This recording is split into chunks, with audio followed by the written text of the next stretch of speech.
Culture Hour is a series of events of cultural explorations, and today is the culture of India. And it's a diversity and inclusion initiative to ensure inclusive workplace environment, to just ensure a welcoming environment that anybody who comes to the doors of City Hall is welcomed. It's a great opportunity for us to learn more about the various cultures that make up our city workforce and our city population, and a great way for us to kind of get to know each other in a way that you don't always when you're just working shoulder to shoulder, side by side.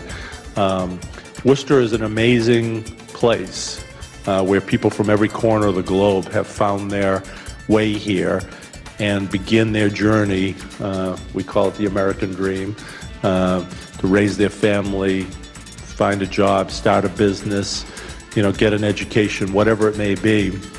We should be proud of what we do in city government, that we help facilitate people's pursuit of those dreams, those hopes, those goals. The beautiful thing about India is not only the people, but just everything about the culture, which is music. There's Bollywood, just the beauty of clothing and attire for both men and women. Every single state in India has its own culture, really, and its own language. The south of India is very different from the north of India, very different from the west and east of India. I'm proud to be part of this city, very diverse city.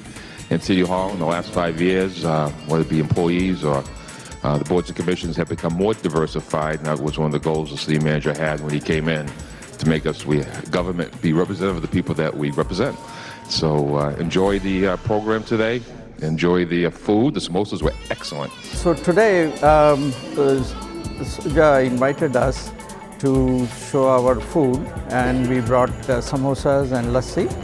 Samosa is a turnover which is filled with peas and potatoes, and lassi is like a yogurt smoothie with mango in it. And we were amazed to see the response of the people. They really loved both the things. In the Indian Society of Worcester, we do quite a few events during the Diwali season. And so we do a large puja where everybody can join, and then we do a cultural show. And then there's also an event that takes place at the Art Museum in Worcester, and that also commemorates Diwali. The music that you're going to hear today is the sitar. It's being played by Usha Verma, who's renowned in our area as a sitar player. And it's one of the instruments. There's a few other instruments that are here that are played in India quite a bit. But the sitar is probably one of the most recognized. George Harrison brought that in with the Beatles, and so since that time people recognize the music in the background. This is sitar, the instrument I'm holding. It's called sitar, S-I-T-A-R. It's a plucked string instrument and very popular in India, and used for solo classical music, Indian classical music. The artist who invented it, his name was Amir Khusro.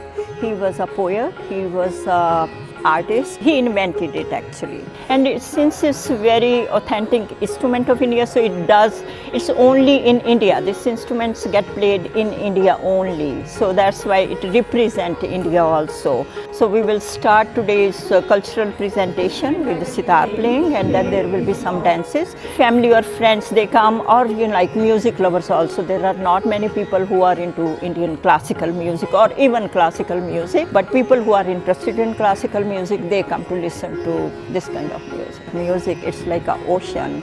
And I feel that since I have been learning for so many years, I'm just standing on the bank of ocean. There is so much to learn, take years and lifetimes even. Sometimes I talk to my teacher and we say, yes, we need lifetimes because it's never enough. There's several different kinds of styles, and depending on what part of India you come from, a sari will look a different way, or it's wrapped a different way, or like what I have on is called chudidar. The pants are called chudidar, and the top is called salwar.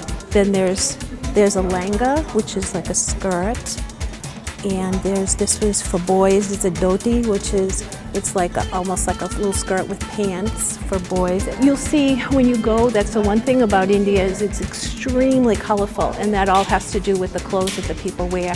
And like I said, depending on what part of India you come from, you'll see all different styles and all different colors and all different patterns. How did you learn this?